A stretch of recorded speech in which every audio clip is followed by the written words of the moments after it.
Hi friends, welcome to study chips. ഇന്ന് നമ്മൾ study ചിപ്സിൽ discuss ചെയ്യാൻ പോകുന്നത് 5ാം ക്ലാസ്സിലെ കുട്ടികൾക്ക് ബേസിക് സയൻസിൽ നിന്നും ക്രിസ്മസ് എക്സാമിന് അഥവാ സെക്കൻഡ് ടേം എക്സാമിന് വരാൻ സാധ്യതയുള്ള കുറച്ച് ക്വസ്റ്റ്യൻസും അതിലെ ആൻസേഴ്സുമാണ്. പ്രീവിയസ് ഇയർ ക്വസ്റ്റ്യൻ പേപ്പേഴ്സ് എന്താണ്, നമ്മുടെ ഓൾഡ് സിലബസ് പ്രകാരമുള്ളതാണ്. ഈ വർഷമാണ് ന്യൂ സിലബസിലെ പുതിയ സിലബസ് ആണ്. അപ്പോൾ പുതിയ സിലബസ് പ്രകാരമുള്ള ഇമ്പോർട്ടൻ്റ് ആയിട്ട് നിങ്ങൾക്ക് ഉറപ്പായിട്ടും എക്സാമിന് വരാൻ സാധ്യതയുള്ള കുറച്ച് ക്വസ്റ്റ്യൻസും അതിലെ ആൻസേഴ്സുമാണ് ഇന്ന് ഞാൻ ഡിസ്കസ് ചെയ്യാൻ പോകുന്നത്. അപ്പോൾ വീഡിയോ ഉപകാരപ്രദമായാൽ തീർച്ചയായും ലൈക്ക് ചെയ്യാനും ഷെയർ ചെയ്യാനും മറക്കല്ലേ. Activity 1. Sina is trying to find out which materials dissolve in water and which do not. അപ്പോൾ സീന എന്താണ് കണ്ടുപിടിക്കാൻ ശ്രമിക്കുന്നത്? അല്ലെ, വെള്ളത്തിൽ ലയിക്കുന്നത് ഡിസോൾവ് ചെയ്യുന്ന മെറ്റീരിയലും അതേപോലെ വിച്ച് ഡു നോട്ട്, അല്ലെ വെള്ളത്തിൽ ഡിസോൾവ് ചെയ്യാത്ത ലയിക്കാത്ത മെറ്റീരിയൽസും കണ്ടുപിടിക്കാൻ ശ്രമിക്കുകയാണ്. As a first step she made a list of things around her.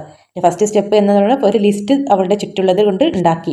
Based on the list she guessed which material would dissolve and which would not. അപ്പോൾ അവരുടെ ഒരു ഊഹം വെച്ചിട്ട് ഡിസോൾവ് ചെയ്യുന്നതും ഡിസോൾവ് ചെയ്യാത്തതും അവൾ പട്ടികപ്പെടുത്തിയിട്ടുണ്ട്. But when she did the experiment she found many of her guesses were wrong. Here are Seena's guesses. സീനന്റെ ഗസ്സസ് ഇവിടെ തന്നിട്ടുണ്ട്. പക്ഷെ അവളുടെ എക്സ്പെരിമെന്റിന്റെ ഇടയിൽ എന്താണ്, അവൾ എന്ത് കണ്ടുപിടിച്ചു? അവളുടെ ഗസ്സസ് റോങ് ആണല്ലേ, തെറ്റാണ്. അപ്പോൾ ആ തെറ്റായിട്ടുള്ളത് നമ്മൾ കണ്ടുപിടിക്കണം. അപ്പോൾ അവരുടെ എക്സ്പെരിമെൻറ്റിൻ്റെ ബോക്സ് ആണുള്ളത്. വെള്ളത്തിൽ ഡിസോൾവ് ചെയ്യുന്ന dissolve in water, does not dissolve in വാട്ടറും തെറ്റായിട്ടുള്ള അവരുടെ എക്സ്പെരിമെൻറ്റിൻ്റെ ലിസ്റ്റാണിത്. Question A find the mistake in Seena's list and correct them. സീനന്റെ ലിസ്റ്റിലുള്ള മിസ്റ്റേക്ക് കണ്ടുപിടിച്ചിട്ട് കറക്റ്റ് ചെയ്യാനാണ് പറഞ്ഞത്. വെള്ളത്തിൽ ഡിസോൾവ് ആവുന്നത്, വെള്ളത്തിൽ ലയിച്ച് പോകുന്നതില്ലേ, അതായത് വെള്ളത്തിൽ കാണാതാവുന്നത് ഏതൊക്കെയാണ്? ഷുഗർ വെള്ളത്തിലിട്ടാൽ അലിഞ്ഞു പോകില്ലേ, നമ്മൾ കാണില്ല, ഡിസോൾവ് ആയി പോകും. ഓക്കെ, ടീ പൗഡർ എന്താണ്, അല്ലേ, ചായ ഉണ്ടാക്കുമ്പോൾ ആ ചണ്ടി അടിയിൽ ബാക്കി ഉണ്ടാവില്ലേ, അപ്പോൾ വെള്ളത്തിൽ ലയിക്കുന്നില്ല, ഡിസോൾവ് ആവുന്നില്ല, കാണാതാവുന്നില്ല. അപ്പോൾ ഇതെന്താണ്, തെറ്റാണല്ലേ. ദെൻ ചില്ലി പൗഡർ, നമ്മുടെ മുളക് പൊടി എന്താണ്, വെള്ളത്തിലിട്ടാൽ ഇങ്ങനെ പാർഷ്യലി ആയിട്ട് ഇങ്ങനെ മുളക് കിടക്കും, ഫുള്ളായിട്ട് ഡിസോൾവ് ആയിട്ട് കാണാതാവില്ലല്ലോ. Then potassium permanganate. Potassium permanganate എന്താണ്, ഉപ്പ് പോലെ ഒരു വെള്ളപ്പൊടിയാണ്, അത് വെള്ളത്തിലിട്ടാൽ ലയിക്കും, ഓക്കെ, ഡിസോൾവ് ആവുന്നതാണ്. ദെൻ സാൻഡിലെ മണൽത്തരികൾ എന്താണ്, അങ്ങനെ തന്നെ അവിടെ കിടക്കും. ഷുഗർ ആൻഡ് പൊട്ടാസ്യം പെർമാംഗനേറ്റ് മാത്രമേ ഉള്ളൂ വെള്ളത്തിൽ ഡിസോൾവ് ആവുന്നത് ഇതിൽ കറക്റ്റ് ആയിട്ടുള്ളത്. Does not dissolve in water, വെള്ളത്തിൽ ലയിക്കാത്തത്, ഡിസോൾവ് ആവാത്തത്, അതായത് വെള്ളത്തിൽ അങ്ങനെ തന്നെ കിടക്കുന്നത് ഇതിൽ ഏതൊക്കെയാണ്? കോപ്പർ സൾഫേറ്റ് എന്താണ്, വെള്ളത്തിൽ ഡിസോൾവ് ആവും, കോപ്പർ സൾഫേറ്റ് ഡിസോൾവ് ആവുന്നതാണ്. ബേക്കിംഗ് സോഡ എന്താണ്, ബേക്കിംഗ് സോഡ അപ്പക്കാരം, അല്ലെ ഉപ്പ് പോലത്തെ ഒരു പൊടിയാണ്, അത് വെള്ളത്തിൽ അലിഞ്ഞു പോകും, കാണാതാവും, ഡിസോൾവ് ആവുന്നതാണ്. അയൺ പൗഡർ, അല്ലെ ഇരുമ്പിന്റെ പൊടി, ഇരുമ്പിന്റെ പൊടി എന്താണ്, അങ്ങനെ തന്നെ കിടക്കും, ഡിസോൾവ് ആവാത്തതാണ്. ഓക്കെ, അപ്പോൾ ഇത് ശരിയാണ്. Does not dissolve in water ആണ് അയൺ പൗഡർ, ഇരുമ്പ് പൊടി അങ്ങനെ തന്നെ തുരുമ്പ് പോലെ അങ്ങനെ കിടക്കും, ഡിസോൾവ് ആവില്ല. ദെൻ സാൾട്ട് എന്താണ്, ഉപ്പ് എന്താണ്, വെള്ളത്തിൽ ഡിസോൾവ് ആവുന്നതാണ്. ഓക്കെ, ഉപ്പ് ലയിച്ച് പോകില്ലേ, കാണാതാവും. സോപ്പ് പൗഡർ, നമ്മളെ സോപ്പ് പൊടി എന്താണ്, അതും വെള്ളത്തിൽ അലിഞ്ഞു പോകും, വെള്ളത്തിൽ കാണാതാവും. അപ്പോൾ ഇതിൽ അയൺ പൗഡർ മാത്രമേ ഉള്ളൂ ഇതിൽ ശരിയായിട്ടുള്ളത്, അതായത് does not dissolve in water. നമ്മുടെ ബോക്സ് ഒന്ന് വേറെ ആക്കി എഴുതണല്ലേ നമുക്ക്. Does not dissolve in water, വെള്ളത്തിൽ ലയിക്കാത്തത് tea powder, chilli powder, sand, iron powder. അപ്പോൾ ഈ മാർക്ക് ചെയ്തതൊക്കെയാണ് വെള്ളത്തിൽ ലയിക്കാത്തത്. ഓക്കെ, ഈ കളറിലുള്ള iron powder, tea powder, chilli powder, sand. അപ്പോൾ ഇത്രയാണ് വെള്ളത്തിൽ ഡിസോൾവ് ചെയ്യാത്തത്, അതായത് വെള്ളത്തിൽ അങ്ങനെ തന്നെ കിടക്കുക. 2 കളേഴ്സ് ആയിട്ട് ഞാൻ കൊടുത്തിട്ടുണ്ട്. വെള്ളത്തിൽ അലിയുന്നതില്ലേ, ഡിസോൾവ് ഇൻ വാട്ടറില്ലേ, വെള്ളത്തിൽ അലിഞ്ഞത് കാണാതാവില്ലേ, ഷുഗറിനെ കാണാതാവില്ലേ, അലിഞ്ഞു പോകും. പൊട്ടാസ്യം പെർമാംഗനേറ്റ് എന്താ, അതുപോലെ ഒരു പൊടിയാണ്, ഉപ്പ് പോലത്തെ ഒരു പൊടിയാണ്, വെള്ള കളറിലെ. സാൾട്ട് അതും അലിയുന്നതാണ്. സോപ്പ് പൗഡർ ഒരു പൊടിയാണ്. കോപ്പർ സൾഫേറ്റ് ഒരു പൊടിയാണ്. ബേക്കിംഗ് സോഡ എന്താണ്, ഉപ്പ് പോലത്തെ ഒരു പൊടിയാണ്. ഇതെല്ലാം വെള്ളത്തിൽ അലിയുന്നവയാണ്, ഡിസോൾവ് ആയിട്ട് കാണാതാവുന്നവയാണ്. അതെല്ലാം ഒരു ബോക്സിലും, does not dissolve in water വേറൊരു ബോക്സിലാണ്. Question B, which gas is dissolved in soda water. Soda വാട്ടറിൽ ഡിസോൾവ് ആവുന്ന ഗ്യാസ് ഏതാണ്? ഒരു ഗ്യാസ് ഏതാണ്? Carbon dioxide, CO2. Okay, അപ്പോൾ കാർബൺ ഡൈ ഓക്സൈഡ് എന്താണ്, സോഡ വാട്ടറിലെ, സോഡയിൽ ഇട്ടാൽ എന്താണ്, അലിഞ്ഞു പോകും, ഡിസോൾവ് ആവുന്ന ഒരു ഗ്യാസ് ആണ് carbon dioxide. C, when sugar dissolves in water what are the solute, solvent and the solution. ഷുഗറിലെ പഞ്ചസാര വെള്ളത്തിലിടുക എന്ന് പറഞ്ഞാൽ വെള്ളത്തിലിട്ട ഷുഗർ ലായനിയിലെ ഷുഗർ വെള്ളമായി. അപ്പോൾ ഷുഗർ ഡിസോൾവ്സ് ഇൻ വാട്ടർ, അപ്പോൾ ഷുഗർ വെള്ളത്തിലിട്ടാൽ സൊല്യൂട്ട്, സോൾവൻറ്റ്, സൊല്യൂഷൻ ഏതാണ്? അപ്പോൾ സൊല്യൂട്ട് ഏതാണ്? നമ്മുടെ ഷുഗർ ആണില്ലേ, നമ്മൾ എന്താണോ ഇടുന്ന ആ പദാർത്ഥം അല്ലേ, സാധനം, ആ ഒബ്ജക്റ്റ് ആണ് എന്ത്, സൊല്യൂട്ട് അല്ലേ, നമ്മൾ ഡിസോൾവ് ആക്കാൻ വേണ്ടി ഇടുന്ന അല്ലേ ആ ഒബ്ജക്റ്റിൽ. ഉപ്പാണെങ്കിൽ ഉപ്പ്, ഷുഗർ ആണെങ്കിൽ ആ ഷുഗറിലെ നമ്മൾ വെള്ളത്തിലേക്ക് ഇടുന്ന ആ ഒബ്ജക്റ്റിലെ ഷുഗർ, അതാണ് സൊല്യൂട്ട് എന്ന് പറയുന്നത്. ദെൻ സോൾവെന്റ് എന്താണ്, നമ്മുടെ ഏതിലേക്കാണ് ഇടുന്നത്, അല്ലേ വെള്ളത്തിലേക്കാണ് ഇടുന്നത്. അപ്പോൾ വെള്ളമാണ്, വാട്ടറാണ് solvent. Okay, solvent. Then solution ഏതാണ്, ഇവിടുത്തെ സൊല്യൂഷൻ ലായനി ഏതാണ്, ഇല്ലേ വെള്ളം ഏതാണ്, ഷുഗർ സൊല്യൂഷൻ ആണല്ലേ. ഷുഗർ വെള്ളത്തിലിട്ടാൽ അല്ലേ ഷുഗർ വെള്ളമായി, അല്ലേ ഷുഗർ സൊല്യൂഷനായി. Activity 2, analyse the table showing the daily usage of pure water. അപ്പോൾ ഈ ടേബിൾ എന്താണ് കാണിക്കുന്നത്? പ്യുവർ വാട്ടറിലെ വെള്ളത്തിൻ്റെ ഡെയിലി യൂസേജ് എന്ന് ഉപയോഗിക്കുന്ന അളവാണ്. ഇപ്പോൾ ഡ്രിങ്കിങ്ങിന് വേണ്ടി ഡ്രിങ്കിങ് പർപ്പസിന് വേണ്ടിയിട്ട് എത്ര ലിറ്റർ വെള്ളമാണില്ലേ? വെള്ളം നമ്മൾ ഓരോ ലിറ്ററിലാണല്ലേ, ലിറ്റർ ബോട്ടിലില്ലേ, ബോട്ടിൽ ലിറ്ററിൽ 1 ലിറ്ററിൻ്റെ ബോട്ടിൽ 2 ലിറ്റർ. അപ്പോൾ വാട്ടർ നമ്മൾ ലിറ്ററിലാണ് പറയാൽ. അപ്പോൾ യൂസേജിലെ ഡ്രിങ്കിങ്ങിന് വേണ്ടിയിട്ട് 2.5 to 3.5 ലിറ്റേഴ്സാണ് യൂസ് ചെയ്യുന്നത്. കുക്കിംഗ് ഫുഡിനില്ലേ, ഫുഡ് കുക്ക് ചെയ്യാൻ വേണ്ടിയിട്ട് 3 to 4 ലിറ്റേഴ്സാണ്. ബാത്തിങ് ആൻഡ് വാഷിംഗ് ക്ലോത്ത്സിന് 30 ലിറ്റേഴ്സ്. വാഷിംഗ് ആനിമൽസിനെ കഴുകാൻ 25 ലിറ്റേഴ്സ്. വാഷിംഗ് വെഹിക്കിൾസിലെ വണ്ടി കഴുകാൻ, വാഹനങ്ങൾ കഴുകാൻ 50 litres. Question A. Examine the table and find which activities waste pure water. അപ്പോൾ നമ്മുടെ പ്യുവർ വാട്ടറിനെ വേസ്റ്റ് ചെയ്യുന്നില്ല, അനാവശ്യമായിട്ട് ചിലവാക്കുന്ന ആക്ടിവിറ്റീസ് ഇതിൽ ഏതൊക്കെയാണ്? വാഷിംഗ് ആനിമൽസും വാഷിംഗ് വെഹിക്കിൾസും. നമുക്ക് അത്യാവശ്യമായിട്ടുള്ള കാര്യങ്ങളാണല്ലേ. ഡ്രിങ്കിങ്, കുക്കിംഗ്, ബാത്തിങ് ഒക്കെ നമ്മൾ നിർബന്ധമായിട്ടുള്ള കാര്യങ്ങളാണ്. വാഷിംഗ് ആനിമൽസിനൊക്കെ 25 to 50 ലിറ്റേഴ്സ് വെറുതെ യൂസ് ആക്കുന്നുണ്ടല്ലേ, അതായത് വേസ്റ്റ് ആക്കുന്നുണ്ട് അല്ലേ. 25 to 50 അല്ലേ, 25 50 ലിറ്റേഴ്സൊക്കെ അനാവശ്യമായിട്ട് എത്രയോ വെള്ളം അല്ലേ, 3 ലിറ്റേഴ്സ് വെള്ളം വേസ്റ്റ് ആക്കുന്നുണ്ട്, അനാവശ്യമായിട്ട് ചിലവാക്കുന്നുണ്ട്. Question B. What is the percentage of water present in human blood? ഇപ്പോൾ ഹ്യൂമൻ ബ്ലഡിൽ നമ്മുടെ രക്തത്തിലുള്ള വാട്ടറിൻ്റെ പെർസെൻറ്റേജ്, വെള്ളത്തിൻ്റെ അളവ് എത്രയാണ്? 94% ആണ്. 94% ആണ് ഹ്യൂമൻ ബ്ലഡ് ഉള്ളത്. രക്തത്തിൽ എത്ര പെർസെൻറ്റേജ് വാട്ടറാണ് വെള്ളം ഉള്ളത്? 94% വാട്ടർ വെള്ളമാണ് നമ്മുടെ ബ്ലഡിൽ, രക്തത്തിലുള്ളത്. Question C. Create a poster to make students in your school aware of preventing pure water wastage. വെള്ളം അനാവശ്യമായിട്ട് ചിലവഴിക്കുന്നതിനെ കുറിച്ചിട്ടുള്ള പോസ്റ്ററാണ് ഉണ്ടാക്കേണ്ടത്. അപ്പോൾ പ്യുവർ വാട്ടറിൻ്റെ വേസ്റ്റ് ആക്കുന്നതിനെ കുറിച്ചിട്ടാണ്. അതായത് വെള്ളം അനാവശ്യമായിട്ട് ചിലവാക്കരുത് എന്നുള്ളത്. അതായത് സേവ് വാട്ടർ സേവ് ലൈഫ് അല്ലേ, വെള്ളം അനാവശ്യമായിട്ട് ചിലവാക്കരുതില്ലേ, വെള്ളത്തിനെ സംരക്ഷിക്കൂ, നമ്മുടെ ജീവിതം രക്ഷിക്കൂലേ. Save water save life. വേറൊരു പോസ്റ്റർ ഏതാണ്? വാട്ടർ ഈസ് പ്രിഷ്യസ് അല്ലേ, വാട്ടർ എന്താണ്? പ്രിഷ്യസ് ആണ്, വിലപിടിക്കാനാവാത്തതാണ്. ഡോൺ വേസ്റ്റ് ഇറ്റ്, അത് വേസ്റ്റ് ആക്കരുതില്ലേ, അനാവശ്യമായിട്ട് ചിലവാക്കരുത്. വെള്ളം അമൂല്യമാണ്, അത് പായാക്കരുത് അല്ലേ. പോസ്റ്റർ എന്ന് പറയുമ്പോൾ നല്ല മനോഹരമായ പിക്ചേഴ്സ് അല്ലേ, ടാപ്പ് ഒന്ന് തുറന്നിടുന്നത്, ഒരു കുട്ടി ഒന്ന് ഓഫ് ആക്കുന്നതോ അങ്ങനെ എന്തെങ്കിലും ഒരു പിക്ചർ സൈഡിൽ വരക്കണം, മനോഹരമായിട്ടുള്ള ഒരു ഹെഡ്ലൈനൊക്കെ കൊടുത്തിട്ട് പോസ്റ്ററിൽ. എന്നിട്ട് ഏതെങ്കിലും ഒരു പോസ്റ്റർ നടുവിൽ സെൻറ്ററിൽ എഴുതിയിട്ട് ഒരു പോസ്റ്റർ പോലെ എഴുതണം. ഓക്കെ, പ്ലക്കാർഡ് ആണെങ്കിൽ ഓരോ കോഡ്സ് പോലെ ഓരോ കാലുമേൽ വരക്കായിരുന്നു. ഓക്കെ, ഇവിടെ പോസ്റ്ററാണ് ചോദിച്ചത്. Activity 3. The seeds of plants are distributed to various places. പ്ലാന്റ്സിന്റെ സീഡ്സ്, വിത്തുകൾ എന്താണ്, പല സ്ഥലത്തേക്ക് ഡിസ്ട്രിബ്യൂട്ട് ആവും ഇല്ലേ. As a result different plants are found in one region. അതിൻ്റെ ഫലമായിട്ട് റിസൾട്ട് കൊണ്ട് തന്നെ പലതരത്തിലുള്ള പ്ലാന്റ്സ് ഒരു റീജിയനിൽ, ഒരു സ്ഥലത്ത് കാണാൻ കഴിയും അല്ലേ. പ്ലാന്റ്സിന്റെ വിത്ത് എന്താണ്, എല്ലാ സ്ഥലങ്ങളിലും ഡിസ്ട്രിബ്യൂട്ട് ആവുന്നുണ്ട് സീഡ്സ്. അങ്ങനെ പലതരത്തിലുള്ള വിത്തുകൾ അല്ലെ, പലതരത്തിലുള്ള പ്ലാന്റ്സ് ആയിട്ട് മാറിയിട്ട് ഒരു സ്ഥലത്ത് കാണപ്പെടും. And the same plant can be found in various regions. ആ പ്ലാന്റ് എന്താണ്, കുറേ സ്ഥലങ്ങളിൽ, മറ്റ് സ്ഥലങ്ങളിലും കാണാൻ കഴിയും. Plants use several methods four seed dispersal. അപ്പോൾ പ്ലാന്റ്സ് എന്താണ്, കുറേ മെത്തേഡ്സ്, സെവറൽ മെത്തേഡ്സ് യൂസ് ചെയ്യുന്നുണ്ട്. എന്തിന്? സീഡ് ഡിസ്പേഴ്സലിന് വേണ്ടിയിട്ടില്ലേ, സീഡ് വിതരണം, വിത്ത് വിതരണത്തിന് വേണ്ടിയിട്ട്, ഡിസ്പേഴ്സ് ചെയ്യാൻ വേണ്ടി കുറേ മെത്തേഡ് യൂസ് ചെയ്യുന്നുണ്ട്. Question A. From the given plants, identify which one are dispersed by birds. Birds disperse ചെയ്യുന്ന സീഡ് ഇതിലേതാണ്? അപ്പോൾ ഈ ഗിവൺ പ്ലാന്റ്സിൽ ബേർഡ്സ് ഡിസ്പേഴ്സ് ചെയ്യുന്നത്, അതായത് ബേർഡ്സ് എന്താണ് കൊത്തിക്കൊണ്ടുപോയിട്ട് ഇടുന്നത്, എവിടെയാണ് ഇടുന്നത്, എന്നിട്ട് അത് മുളച്ചിട്ട് ഒരു തൈയായി, ഒരു പ്ലാന്റായി മാറുന്ന വിത്ത് ഇതിലേതാണ്? സീഡ് ഇതിൻ്റേതാണ് അല്ലെ. കോക്കനറ്റിൻ്റെതാണ് ബേർഡ്സ് കൊണ്ടുപോയിടുന്നതല്ല, ഗോവ അല്ലെ, പേരക്ക കൊത്തിക്കൊണ്ടുപോയിട്ട് തിന്നിട്ട് ബാക്കി എവിടെയെങ്കിലും അല്ലെ വിത്ത് കൊണ്ടുപോയിടും അല്ലെ. പേരക്ക എന്താണ്, ബേർഡ്സ് കഴിച്ചിട്ട് അത് കാഷ്ടിക്കുമ്പോൾ എന്താണ്, അതിൻ്റെ വിത്തുകൾ അതേപോലെ അവിടെ തന്നെ കിടക്കില്ലേ, വിത്തുകൾ ദഹിച്ചു പോവില്ല അലിയാതെ അവിടെ തന്നെ കിടക്കും. അങ്ങനെ ആ വിത്ത് എന്താണ്, മുളച്ച് പ്ലാന്റ്സ് ആവും. അപ്പോൾ ബേർഡ്സ് ഡിസ്പേഴ്സ് ചെയ്യുന്ന ഒരു പ്ലാന്റ് ഏതാണ്? ഗോവയാണ്, പേരക്കയാണ്. അപ്പോൾ കോക്കനറ്റിൻ്റെ ഡിസ്പേഴ്സൽ എങ്ങനെയാണ് നടക്കുന്നത്? ഡിസ്പേഴ്സ് ചെയ്യുന്നത് വാട്ടറിലൂടെയാണ്. ലേഡീസ് ഫിംഗർ എങ്ങനെയാണ് ഡിസ്പേഴ്സ് ചെയ്യുന്നത്? By burst and release, bursting, പൊട്ടിത്തെറിയിലൂടെയാണ്. അപ്പോൾ അത് നമുക്ക് ഡീറ്റെയിൽ ആയിട്ട് പിന്നെ പഠിക്കാം അല്ലേ, നമ്മൾ പഠിച്ചതാണ്. B question. Complete the flow chart on seed dispersal. അപ്പോൾ സീഡ് ഡിസ്പേഴ്സൽ, വിത്ത് വിതരണത്തിൻ്റെ ഫ്ലോ ചാർട്ട് കംപ്ലീറ്റ് ചെയ്യാണ്. This is very very important question, നിർബന്ധമായിട്ടും പഠിച്ചു വെക്കുക, നാളത്തെ ഒരു ഷുവർ ക്വസ്റ്റ്യൻ ആണ്. Methods of seed dispersal.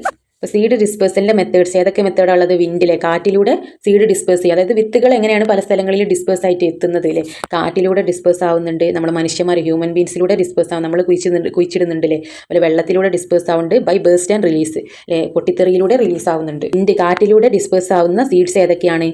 Milk weed Pappus എന്താണ്? അപ്പൂപ്പൻ താടിയാണല്ലേ. അപ്പൂപ്പൻ താടി എന്താണ്, കാറ്റിലൂടെ ഇങ്ങനെ പറന്നു പോകുന്നത് കണ്ടിട്ടില്ല. അപ്പോൾ കാറ്റിലൂടെ, വിൻഡിലൂടെയാണ് അതിൻ്റെ സീഡ്സ്, വിത്ത് ഡിസ്പേഴ്സ് ആവുന്നത്. അപ്പോൾ കാറ്റിലൂടെ പറന്നിട്ട് വേറെ എവിടെയെങ്കിലും പോയി വീണിട്ട് ആ വിത്ത് മുളച്ചിട്ട് വീണ്ടും എന്താണ്, അടുത്ത മിൽക്ക് വീഡിലെ നമ്മുടെ അപ്പൂപ്പൻ താടികൾ ഉണ്ടാവും. കാറ്റിലൂടെ ഡിസ്പേഴ്സ് ആവുന്ന വേറൊരു വിത്തിൻ്റെ പേരെന്താണ്? മുരിങ്ങ അല്ലെ, മുരിങ്ങയില അല്ലെ, മുരിങ്ങ, മഹാഗണി, മുരിങ്ങയൊക്കെ എന്താണ്, കാറ്റിലൂടെയാണ് ഡിസ്പേഴ്സ് ആവുന്നത്. ഓക്കെ, അത് കാറ്റിലൂടെ, വിൻഡിലൂടെ പറന്നിട്ടാണ് അതിൻ്റെ വിത്ത് ഉണ്ടാവുന്നത്. Second, mango, Malabar plum. മാങ്ങയും മലബാർ പ്ലം നമ്മൾ എങ്ങനെയാണ് ഡിസ്പേഴ്സ് ആവുന്നത്? സീഡ് നമ്മൾ കുഴിച്ചിടുന്നതാണ്, ഹ്യൂമൻ ആണ് കാരണം. അപ്പോൾ മെത്തേഡാണ് ഹ്യൂമൻ ആണ്, മനുഷ്യന്മാർ നമ്മൾ കുഴിച്ചിടുന്നതാണ് മാംഗോയും മലബാർ പ്ലം ഒക്കെ പോലത്തെ തൈകൾ. വാട്ടറിലൂടെ ഡിസ്പേഴ്സ് ആവുന്ന സീഡ്സ് ഏതൊക്കെയാണ്? വെള്ളത്തിലൂടെ, നമ്മൾ പറഞ്ഞു കോക്കനറ്റ് വെള്ളത്തിലൂടെ അല്ലേ, വെള്ളത്തിലൂടെ കൊലിച്ച് പോയിട്ട് ഡിസ്പേഴ്സ് ആവുന്നുണ്ട് അല്ലേ. അപ്പോൾ വെള്ളത്തിലൂടെ ഡിസ്പേഴ്സ് ആവുന്നതിന് ഒരു എക്സാമ്പിളാണ് coconut. Then by burst and റിലീസിലെ പൊട്ടിത്തെറിയിലൂടെ ബേസ്റ്റിങ്ങിലൂടെ ഉണ്ടാവുന്നത് ഏതൊക്കെ വിത്തുകളാണ്? ഒരു എക്സാമ്പിൾ ഇവിടെ തന്നിട്ടുണ്ട്, കോട്ടൺ, അതുപോലെ വേറെ ഒന്ന് ലേഡീസ് ഫിംഗർ, നമ്മളിവിടെ പറഞ്ഞു ലെവണ്ട, ലേഡീസ് ഫിംഗർ, റബ്ബർ, അതൊക്കെ എന്താണ്? ബേസ്റ്റിലൂടെ പൊട്ടിത്തെറിയിലൂടെ വിത്ത് എല്ലായിടത്തും ഡിസ്പേഴ്സ് ആവില്ലേ, വിത്ത് പൊട്ടിത്തെറിച്ചിട്ട് എല്ലായിടത്തും എത്തുന്നതാണ്. അത് ഷുവർ ക്വസ്റ്റ്യൻ ആണ്. ഇപ്പോൾ എല്ലാവരും ഏതെങ്കിലും ഒരു 1 വേർഡ് ആയിട്ടെങ്കിലും ചോദിക്കും. Activity 4, observe the picture of leaves and root of plants like green gram, mango, coconut and bamboo. ഈ 4 ചെടികളുടെ പ്ലാന്റ്സിൻ്റെ എന്താണ് റൂട്ടും ലീവ്സും ആ പിക്ചർ ഒബ്സർവ് ചെയ്യാനാണ്. അപ്പോൾ റൂട്ടും ലീവ്സും തന്നിട്ടുണ്ട്. Question A, observe the image and identify 2 plants with the same venation pattern. അപ്പോൾ സെയിം വെനേഷൻ പാറ്റേൺ ഉള്ള 2 പ്ലാന്റ്സ് ഇതിൽ ഏതൊക്കെയാണ്? സെയിം വെനേഷൻ, അത് വെയിൻസ് ഒരേപോലെ ഉള്ളത്, ഇതാണ് വെനേഷൻ. ഓക്കെ, അപ്പോൾ ഇതിൻ്റെ രണ്ടിൻ്റെ പാറ്റേൺ ഒരുപോലെ തോന്നുന്നുണ്ടല്ലേ? ഇങ്ങനെ സ്കാറ്റർ ആയിട്ടില്ലേ, ഇങ്ങനെ സ്കാറ്റർ ആയിട്ട്, അതേപോലെ തന്നെ ഇതും അല്ലേ. ഇതെങ്ങനെയാണ്? ഇത് പാരലായിട്ട് 2 സൈഡിൽ ഒരുപോലെ അല്ലേ, ഈക്വൽ ആയിട്ട്. അപ്പോൾ ഇതിൻ്റെ രണ്ടിൻ്റെ ഒരുപോലെ തോന്നുന്നില്ലേ? റൂട്ട് ഒരുപോലെ അല്ലേ, നല്ല ഫൈബ്രസ് ആയിട്ടുള്ള റൂട്ട്, ഇതിങ്ങനെ 4 പോലെ ഇങ്ങനത്തെ റൂട്ട്. അപ്പോൾ ഇത് രണ്ടും ഒരുപോലെ ആയിട്ടില്ലേ? മാംഗോയും ഗ്രീൻ ഗ്രാമും അല്ലേ ഒരേ വെനേഷൻ പാറ്റേൺ ആണ്, അതായത് ലീവ്സിൻ്റെ പാറ്റേൺ അല്ലേ. കോക്കനറ്റിൻ്റെയും ബാമ്പുവിൻ്റെ എന്താണ്? സെയിം വെനേഷൻ ആണ്. ഓക്കെ, പാരലൽ വെനേഷൻ അല്ലേ, നമ്മൾ പേര് പഠിച്ചതാണ് പാരലൽ വെനേഷൻ, അതായത് പാരലൽ എന്നാൽ ഒന്നിന് പാരലായിട്ട്, സമാന്തരമായിട്ട്. ഓക്കെ, അതായത് ഇവിടെ കണ്ടോ, ഇതിന് പാരലായിട്ടാണ് ഈ സൈഡിലും അല്ലേ, ഇതിന് ഓപ്പോസിറ്റ് ആയിട്ട് ഇവിടെ അല്ലേ പാരലായിട്ട് ഇങ്ങനെ സെയിം ആയിട്ടുണ്ട്. അതേപോലെ തന്നെ ഇവിടെ ഇതിന് പാരലായിട്ടല്ല, ഒന്നും എങ്ങനെയാണ് സ്കാറ്റർ ആയിട്ട് അങ്ങോട്ടും ഇങ്ങോട്ടും എങ്ങനെയാണുള്ളത്. Reticulate venation. റെക്ടിക്കുലേറ്റ് മാംഗോയും ഗ്രീൻ ഗ്രാമും ഒക്കെ എന്താണ്? റെക്ടിക്കുലേറ്റ് ആണ്. അപ്പോൾ ഈ question write the names of the venation patterns and root system for each plant. അപ്പോൾ ഓരോ പ്ലാന്റിൻ്റെതിന് വെനേഷൻ പാറ്റേൺസ് നമ്മളിപ്പോൾ പറഞ്ഞു, അതേപോലെ തന്നെ റൂട്ട് സിസ്റ്റം ഏതാണ് അല്ലേ നമ്മൾ പറഞ്ഞു അല്ലേ. പ്ലാന്റ് ഗ്രീൻ ഗ്രാമും മാംഗോയും എന്താണ്? റെക്ടിക്കുലേറ്റ് വെനേഷൻ ആണ് അല്ലേ. ടൈപ്പ് ഓഫ് വെനേഷൻ റെക്ടിക്കുലേറ്റ് ആണ്. അപ്പോൾ റെക്ടിക്കുലേറ്റ് ആണ്. റൂട്ട് സിസ്റ്റം ഏതായിരിക്കും? ടാപ്പ് റൂട്ട് സിസ്റ്റം ആയിരിക്കും അല്ലേ. അത് നിങ്ങൾ ഓർത്ത് വെക്കുക, പഠിച്ചു വെക്കുക അല്ലെ, അറിയില്ലെങ്കിൽ ഇപ്പോൾ പഠിക്കുക. റെക്ടിക്കുലേറ്റ് വെനേഷൻ്റെ റൂട്ട് സിസ്റ്റം എന്താണ്? ടാപ്പ് റൂട്ട് സിസ്റ്റം ആണ് അല്ലേ. കോക്കനറ്റും ബാമ്പു എന്താണ്? പാരലൽ വെനേഷൻ ആണ്. അപ്പോൾ പാരലൽ വെനേഷൻ്റെ റൂട്ട് സിസ്റ്റം എന്താണ്? ഫൈബ്രസ് ആണ്. ഫൈബ്രസ് റൂട്ട് സിസ്റ്റം ആണ് അല്ലേ. നാര് പോലത്തെ വേരുകളല്ലേ ഫൈബ്രസ് ആയിട്ട് ഇങ്ങനെ ഫൈബ്രസിൽ തിങ്ങിക്കൂടി ഫൈബർ പോലുള്ള നാരുകൾ പോലുള്ളതാണ്. ഇതിൻ്റെ രണ്ടിൻ്റെതും അല്ലേ, പാരൽ വെനേഷൻ്റെത് രണ്ടിൻ്റെത്. അപ്പോൾ പാരൽ വെനേഷൻ്റെത് റൂട്ട് സിസ്റ്റം എങ്ങനെയാണ്? ഫൈബ്രസ് റൂട്ട് സിസ്റ്റം ആണ്. നമ്മുടെ റെക്ടിക്കുലേറ്റ് വെനേഷൻ അല്ലേ, അതിൻ്റെ റൂട്ട് സിസ്റ്റം ടാപ്പ് റൂട്ടാണ്. ഓക്കെ, ടാപ്പ് റൂട്ടാണ്. ടാപ്പ് പോലുള്ള ഇങ്ങനത്തെ റൂട്ടുകളാണ്, ഫൈബ്രസ് പോലുള്ള. അപ്പോൾ ടാപ്പ് റൂട്ട് സിസ്റ്റം ആയിരിക്കും എന്തിൻ്റെത്? റെക്ടിക്കുലേറ്റ് വെനേഷൻ്റെതൊക്കെ. This is very important. Activity 5, examine the image of the constellations given below. താഴെ തന്നിട്ടുള്ള കോൺസ്റ്റലേഷൻ്റെ ഇമേജ് എക്സാമിൻ ചെയ്യാൻ അല്ലേ. Image 1, image 2. Question A identify the names of the constellations in the image. അപ്പോൾ ഇമേജിലുള്ള കോൺസ്റ്റലേഷൻ്റെ നെയിം ഏതാണ്? ഇതെന്താണ്? വേട്ടക്കാരൻ്റെ ചിഹ്നമാണല്ലേ, വേട്ടക്കാരൻ നക്ഷത്രമാണ്. അതെന്താണ്? The hunter. അപ്പോൾ ഈ കോൺസ്റ്റലേഷൻ്റെ നെയിം എന്താണ്? ദി ഹണ്ടർ ആണ്. ഇമേജ് 2ലുള്ള കോൺസ്റ്റലേഷൻ്റെ നെയിം എന്താണ്? സബ്സ്റ്റാർഷിസ്. ചട്ടകം പോലത്തത് ഇതെന്താണ്? വേട്ടക്കാരൻ്റെ പോലുള്ളത് ദി ഹണ്ടർ, സബ്സ്റ്റാർഷിസ്. In which month can be constellation in image 1 be seen in the sky. Image 1ലുള്ള ഈ കോൺസ്റ്റലേഷൻ ഏത് മാസത്താണ് കാണുന്നത്? ഏത് മന്തിലാണ്? ഡിസംബർ മാസത്തിലാണ് കാണുന്നത്. ഡിസംബർ മന്തിലാണ് ഇമേജ് 1 വേട്ടക്കാരൻ്റെ ദി ഹണ്ടറിൻ്റെ കോൺസ്റ്റലേഷൻ. ഹണ്ടർ കോൺസ്റ്റലേഷൻ ഇമേജ് കാണുന്നത് സ്കൈയിൽ, ആകാശത്ത് കാണാറുണ്ടല്ലേ. വേട്ടക്കാരനെ കണ്ടു എന്ന് പറഞ്ഞ നക്ഷത്രങ്ങളിലെ. അപ്പോൾ അത് ഏത് മാസത്തിലാണ്? ഡിസംബറിലാണ് അല്ലേ, നമ്മുടെ ഇയർ എൻഡ് മാസം അല്ലേ. C how many stars can be clearly seen in image 2. Image 2ൽ എത്ര സ്റ്റാർസ് ക്ലിയർ ആയിട്ട് വ്യക്തമായിട്ട് കാണുന്നുണ്ട്? 1 2 3 4 5 6 7 അല്ലേ, 7 സ്റ്റാർസ് നമ്മൾ കാണുന്നുണ്ട്. Write the names of the software that help with sky watching. Sky വാച്ചിങ്ങിന് ഹെൽപ്പ് ചെയ്യുന്ന സോഫ്റ്റ്വെയറിൻ്റെ നെയിം, അതായത് ആകാശ നിരീക്ഷണം അല്ലേ, വാനനിരീക്ഷണത്തിന് ഹെൽപ്പ് ചെയ്യുന്ന സോഫ്റ്റ്വെയറിൻ്റെ നെയിം ഏതാണ്? സ്റ്റെലേറിയം, കാസ്റ്റാറും. ഒരു സോഫ്റ്റ്വെയർ ആണ് സ്റ്റെലേറിയം സോഫ്റ്റ്വെയർ ആൻഡ് കാസ്റ്റാർ സോഫ്റ്റ്വെയർ. അപ്പോൾ കാസ്റ്റാർ ഉപയോഗിച്ചിട്ട് നമുക്ക് എന്താണ്? സ്കൈ വാഷിംഗ് അല്ലേ, വാനനിരീക്ഷണം അല്ലേ, ആകാശ നിരീക്ഷണത്തിന് സാധിക്കുന്നതാണ്. അതേപോലെ സ്റ്റെലേറിയം യൂസ് ചെയ്തിട്ട് സ്കൈ വാച്ച് ചെയ്യാം. വാനനിരീക്ഷണം നടത്തുന്ന സോഫ്റ്റ്വെയർസിൻ്റെ names Stellarium and KStars. Activity 6, Indian Space Research Organisation ISRO. ISROന്റെ full form Indian Space Research Organisation plans many space missions like Chandrayaan. ചാന്ദ്രയാനെ പോലെ കുറേ സ്പേസ് മിഷൻസിലെ ഓരോ മിഷൻസ് പ്ലാൻ ചെയ്തിട്ടുണ്ട്. ISRO ആണ് നമ്മൾ പ്ലാൻ ചെയ്യുന്നതിലെ ചാന്ദ്രയാൻ മിഷനൊക്കെ. അപ്പോൾ കംപ്ലീറ്റ് ദി ടേബിൾ അപ്രോപ്രിയേറ്റ്ലി. അപ്പോൾ ഈ ടേബിൾ കംപ്ലീറ്റ് ചെയ്യാണ്. അപ്പോൾ ISROന്റെ മിഷൻസ് ഏതൊക്കെയാണ്? ഒബ്ജക്റ്റീവ് അല്ലെ, ലക്ഷ്യം എന്തൊക്കെയാണ്? നമ്മൾ ചൊവ്വ പര്യവേഷണം, ബഹിരാകാശ പര്യവേഷണം എന്നൊക്കെ കേട്ടിട്ടില്ലേ. മാർസ് എക്സ്പെഡിഷൻ അല്ലേ, ചൊവ്വ പര്യവേഷണത്തിലൂടെ നടത്തിയ മിഷന്റെ പേരെന്താണ്? മാംഗല്യാൻ അല്ലേ, മാംഗല്യാൻ മിഷനാണ്. Then Aditya L1 mission. Aditya L1 മിഷന്റെ ഒബ്ജക്റ്റീവ് ലക്ഷ്യം എന്തായിരുന്നു? എന്തിനാണത് നടത്തിയത്? ആദിത്യ L1 ആ മിഷന്റെ ഉദ്ദേശം ലക്ഷ്യം എന്തായിരുന്നു? സോളാർ എക്സ്പെഡിഷൻ ആണ്. ആദിത്യ L1 എന്നുള്ള മിഷന്റെ ഒബ്ജക്റ്റീവ് ലക്ഷ്യം എന്തായിരുന്നു? സോളാർ എക്സ്പെഡിഷൻ ആണ്. ഗഗൻയാൻ മിഷന്റെ ഒബ്ജക്റ്റീവ് എന്താണ്? സ്പേസ് എക്സ്പെഡീഷൻ ആണ് അല്ലെ, ബഹിരാകാശ പര്യവേഷണം. അപ്പോൾ സ്പേസ് എക്സ്പെഡീഷൻ, സ്പേസ് അല്ലേ, ബഹിരാകാശ എക്സ്പെഡീഷൻ, അതായത് ബഹിരാകാശ പര്യവേഷണം അല്ലെ, ആ ലക്ഷ്യത്തോടെ നടത്തിയ മിഷന്റെ നെയിം എന്താണ്? Gaganyaan. Mangalyaan mission, Aditya L1 mission, Gaganyaan mission. അപ്പം ഈ മിഷൻസിന്റെ ഒബ്ജക്റ്റീവ് ലക്ഷ്യങ്ങൾ എന്ത് ലക്ഷ്യത്തോടെയാണ് ഈ മിഷൻസ് ഒക്കെ ISRO പ്ലാൻ ചെയ്തത്? എന്താണ് അതിന്റെ ലക്ഷ്യങ്ങളിലെ ഒബ്ജക്റ്റീവ്സ് എന്തൊക്കെയാണ്? അതിന്റെ മോട്ടീവ് എന്തിനാണ് അവർ ഈ മിഷൻസ് പാസ് ചെയ്തത്? എന്തിനൊക്കെയാണ്? Mars expedition, solar expedition, space expedition. അപ്പോൾ this is important. B, space stations are laboratories established in space. അപ്പോൾ സ്പേസ് സ്റ്റേഷൻസ് എന്താണ്? സ്പേസിലെ ബഹിരാകാശത്തുള്ള ലബോറട്ടറി, ബഹിരാകാശത്തുള്ള ലാബാണ് space station. What are the problems faced by those who go to space station. അപ്പോൾ ഈ space സ്റ്റേഷനിലേക്ക് പോയവർക്കുള്ള പ്രോബ്ലംസ് എന്തൊക്കെയാണ്? ബുദ്ധിമുട്ട് ഫേസ് ചെയ്ത പ്രോബ്ലംസ് എന്തൊക്കെയാണ്? ബഹിരാകാശത്തേക്ക് പോയവർക്ക് എന്തൊക്കെ ബുദ്ധിമുട്ടുകളാണ് നേരിടേണ്ടി വന്നത്? അവിടെ എന്താണ്? എയർ ഉണ്ടോ? വായു ഇല്ല അല്ലെ? എയർ ഇല്ല അല്ലെ? There is no air, so they have to take oxygen from earth. അപ്പോൾ എർത്ത് നിന്ന് ഓക്സിജൻ കൊണ്ടുപോയിട്ടാണ് അവർ ബഹിരാകാശത്തേക്ക് സ്പേസിലേക്ക് യാത്ര പോകുന്നത് അല്ലേ? അപ്പോൾ എർത്ത് നിന്ന് തന്നെ ഓക്സിജൻ കൊണ്ടുപോകണം. അവിടെ എന്താണ്? എയർ ഇല്ല, ഓക്സിജൻ ഇല്ല സ്പേസിൽ. Second one, there is no gravity. അവിടെ ഗ്രാവിറ്റി ഇല്ല, ഗുരുത്വാകർഷണം ഇല്ല അല്ലെ? ഇങ്ങനെ വായുവിൽ ഇങ്ങനെ പറന്ന് നിൽക്കല്ലേ ചെയ്യുക, നിലത്ത് കാല് കുത്താൻ കഴിയില്ല. അവിടെ ഗ്രാവിറ്റി ഇല്ല, ഗുരുത്വാകർഷണം ഇല്ല. അപ്പോൾ സ്പേസ് സ്റ്റേഷനിൽ പോയവരുടെ പ്രോബ്ലംസ് എന്തൊക്കെയാണ്? സ്പേസിലുള്ള ഒരു സ്റ്റേഷൻ അല്ലേ, അതാണ് സ്പേസ് സ്റ്റേഷൻ. ആ സ്പേസിൽ ബഹിരാകാശത്തുള്ള ഒരു ലബോറട്ടറി, ആ സ്പേസ് സ്റ്റേഷൻ. അപ്പോൾ അവിടെ എന്താണ്? എയറും ഇല്ല, ഗ്രാവിറ്റി ഇല്ല അല്ലെ, വായു ഇല്ല, ഗുരുത്വാകർഷണം ഇല്ല. അതുകൊണ്ട് തന്നെ വായുവിൽ ഇങ്ങനെ പൊങ്ങി നിൽക്കും ആളുകൾ. The moon is the earth natural satellite. അപ്പോൾ മൂൺ എന്താണ്? ഭൂമിയുടെ നാച്ചുറൽ സാറ്റലൈറ്റ് ആയിട്ടാണ് അറിയപ്പെടുന്നത് അല്ലേ? Moon is the earth natural satellite. The moons non luminous nature is one of its defining characteristics. അപ്പോൾ മൂണിന്റെ ഒരു ക്യാരക്ടറിസ്റ്റിക്സ്, പ്രത്യേകത എന്താണ്? നോൺ ലൂമിനസ് ആണ്, അതായത് പ്രകാശിക്കില്ല അല്ലെ, സണ്ണിനെ പോലെ ലൈറ്റ് തരില്ല. ലൂമിനസ് ഇല്ലേ, ലൈറ്റ് തരില്ല. നോൺ ലൂമിനസ് ആണ് moon. Write two more characteristics of the moon.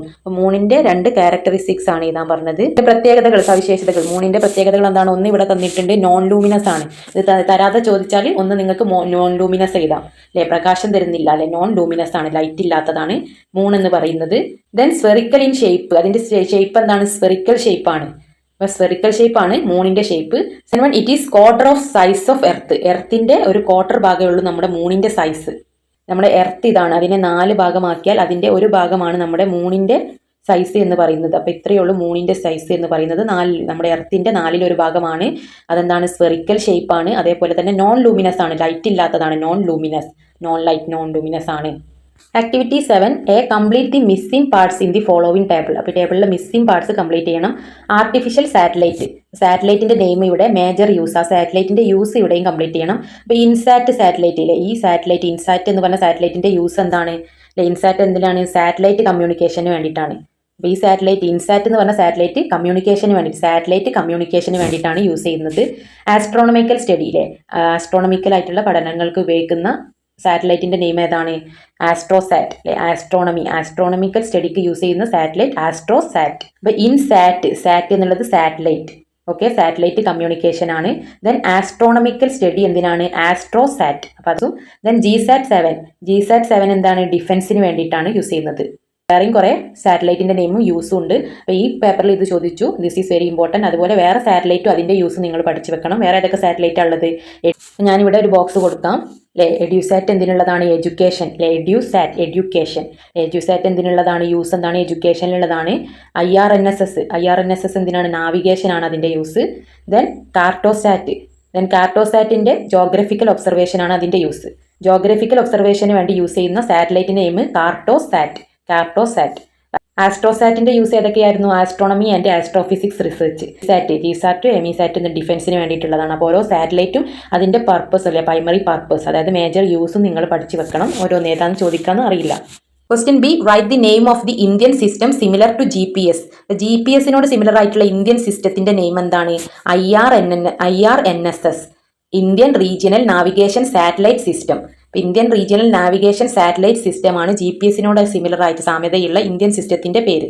Indian regional navigation satellite system, IRNSS. The rocket launches are carried out from specific centers. Some information about such centers in our country is provided below. First one, it is located in Sriharikota, Andhra Pradesh. ആന്ധ്രാപ്രദേശിൽ ശ്രീഹരിക്കോട്ടയിലാണ് അത് locate ചെയ്യുന്നത്, സ്ഥിതി ചെയ്യുന്നത്. It started operations in 1971. 1971 അതിന്റെ operation start ചെയ്തത്.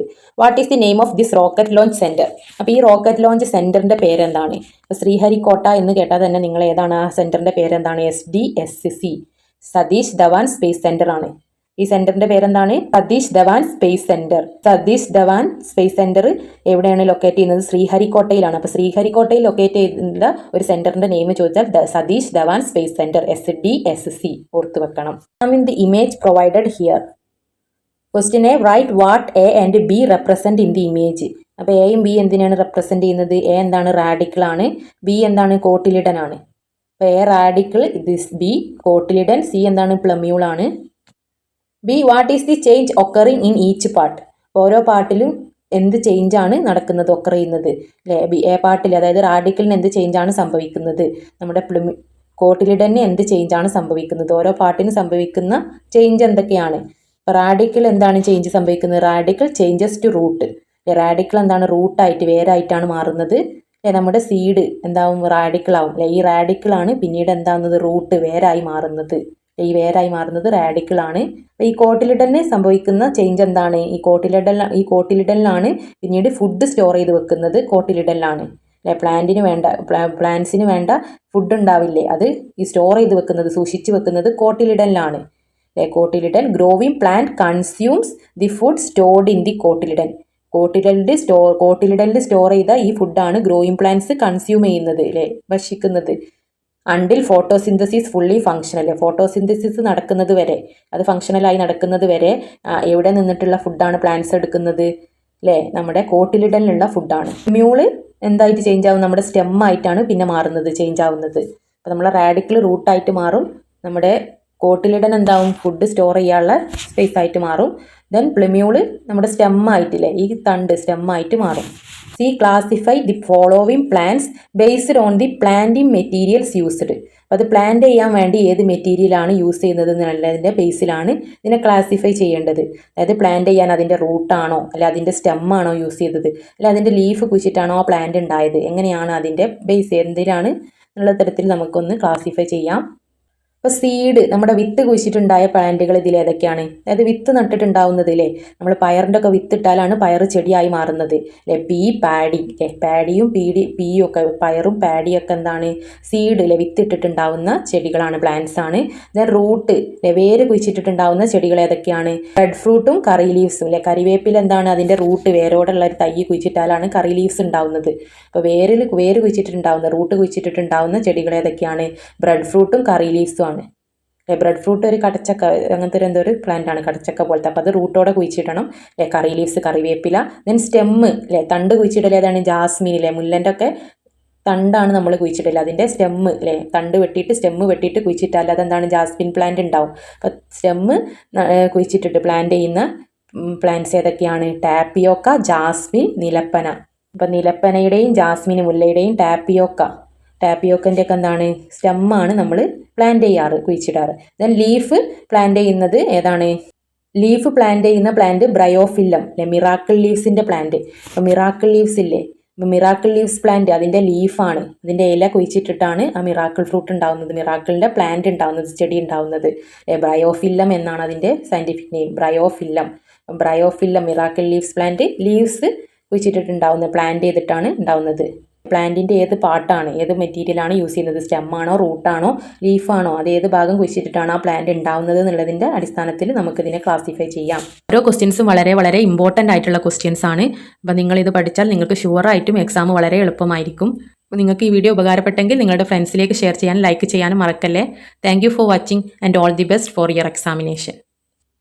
5ാം ക്ലാസ്സിലെ കുട്ടികളുടെ മാത്സിൻ്റെ ക്വസ്റ്റ്യൻ പേപ്പേഴ്സും ഞാൻ ഒരുപാട് സോൾവ് ചെയ്തിട്ടിട്ടുണ്ട്. Class 5 Christmas exam model question paper എന്നുള്ള പ്ലേലിസ്റ്റ് നോക്കിയാൽ നിങ്ങൾക്ക് ലഭിക്കുന്നതാണ്.